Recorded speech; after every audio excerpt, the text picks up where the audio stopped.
Welcome to This Explainer. Think about it. Every single dollar that leaves a company ultimately flows through the procure-to-pay cycle. It's the lifeblood of the business. So today, we're taking dry P2P theory and transforming it into a high-stakes, practical toolkit. We're going to discover the exact methods top advisors use to lock the system down and protect companies from devastating financial risks. Here is our roadmap. We'll start with the 5-step assessment method, see how to adapt those rules for different industries, tackle some absolute nightmares in real-world scenarios, and then wrap up with the exact metrics you need to prove the system is actually working. Let's get right into it. Section 1. The 5-step method. This is where we build the foundation for P2P advisory. Look, before you even think about fixing a client's controls, you absolutely must understand their environment. We follow these 5 sequential steps, starting right at the top, diagnosing the buying model. You have to ask, does this client buy goods, services, or maybe a mix of both?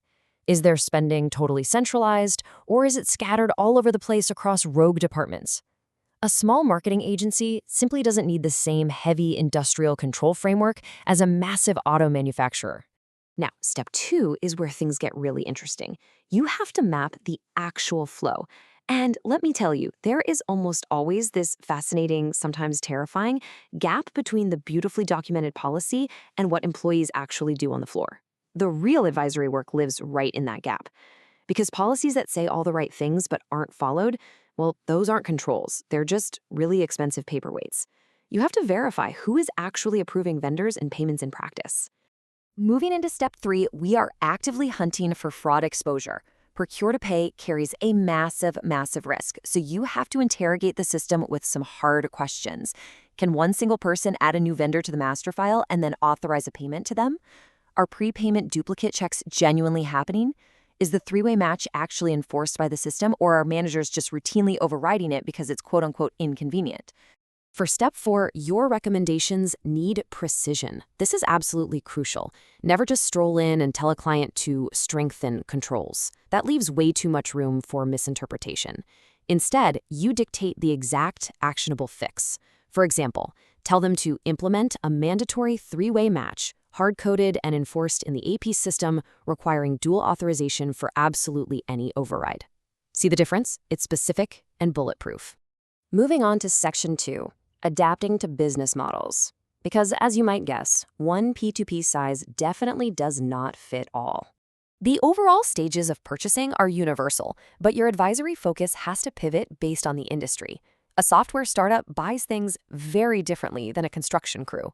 For a product or manufacturing business, the massive risk is a missing goods received note, or GRN, so you focus heavily on GRN discipline. But jump down to service or professional businesses, they don't have physical loading docks or GRNs. There, the risk is getting billed for consulting work that never actually happened, so you demand strict milestone sign-off documentation. For project-based companies, it's all about verifying those milestones and tracking project-level cost accruals. All right, section 3, real-world P2P scenarios. It is time to diagnose some absolute purchasing nightmares. This is the climax of our explainer. It's time for a reality check on the catastrophic cash loss and severe operational damage that happens when these theoretical controls fail in the real world. We're going to walk through 4 highly common, highly dangerous scenarios. Scenario A, the dreaded duplicate invoice. A vendor accidentally, or maybe not so accidentally, sends an invoice twice, and it slips right through. The risk here is immense. The company's cash is paid out twice for the exact same thing. This completely erodes working capital, while your accounts team spends weeks or even months begging and fighting the supplier for a refund. So, what's your advisory play here? You demand a mandatory prepayment duplicate check matching the vendor, amount, invoice number, and date before every single payment run. If a duplicate somehow makes it that far, you freeze the second payment, secure a credit note immediately, and most importantly, you track that exception back to figure out why the initial registration controls failed in the first place. Then we have case B, which introduces a massive compliance headache known as maverick spend. This is when a hefty invoice just shows up on the AP desk, but there is no purchase order on file anywhere. Basically, rogue departments are out there bypassing procurement entirely, committing the company to unauthorized liabilities, and then just casually billing the company after the fact. The rule here has to be ruthless. You freeze that payment entirely. Do not pay a dime until management formally approves a retrospective PO. Then, you log the exception and track this maverick spend as a monthly KPI. You use that data to hunt down exactly which department keeps acting like they're above the rules. All right, case C. This one is a literal nightmare and happens to be one of the most common active cyber attack vectors right now. Your AP team receives an email from a regular vendor asking to update their bank account details. The risk? It's a fraudster impersonating the supplier.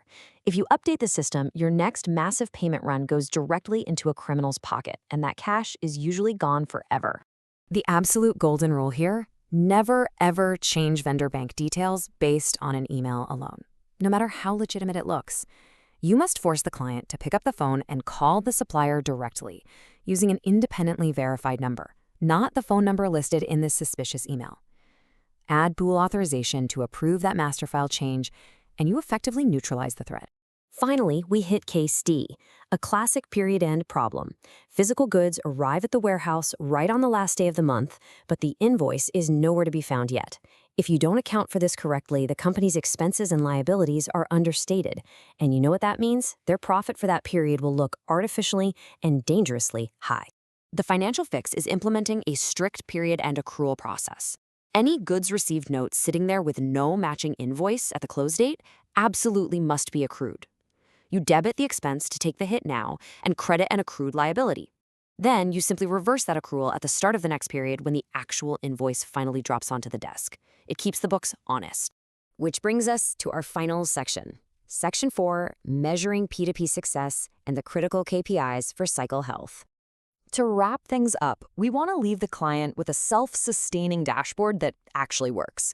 Now, there are at least 11 different metrics you could track for this cycle. But honestly, during an initial assessment, tracking all of them is just noise. We're going to zero in on just 5 critical vital signs. Think of these 5 KPIs as a heart monitor for the company's cash flow. You've got days payable outstanding, or DPO, and accounts payable aging to keep a pulse on payment times and aging debts. Then track the on-time payment rate to ensure vendor relationships stay healthy. We also look at the 3-way match exception rate. If a ton of invoices are failing on the first try, your internal process is broken. Finally, the PO coverage rate tells you exactly what percentage of spend actually had prior approval. If a client has their eyes on these 5 specific numbers every month, they are in excellent shape. So, as we wrap up this explainer, I want to leave you with a provocative question, one directly inspired by that cyber attack scenario we discussed earlier. Think about your own environment for a second. Look at the systems your team uses every single day. If a supplier emailed a bank change right now, today, who in your company would actually catch the fraud? Are you genuinely protected by rigorous controls, or is your next payment run already compromised? Take these lessons back to your floor and find out.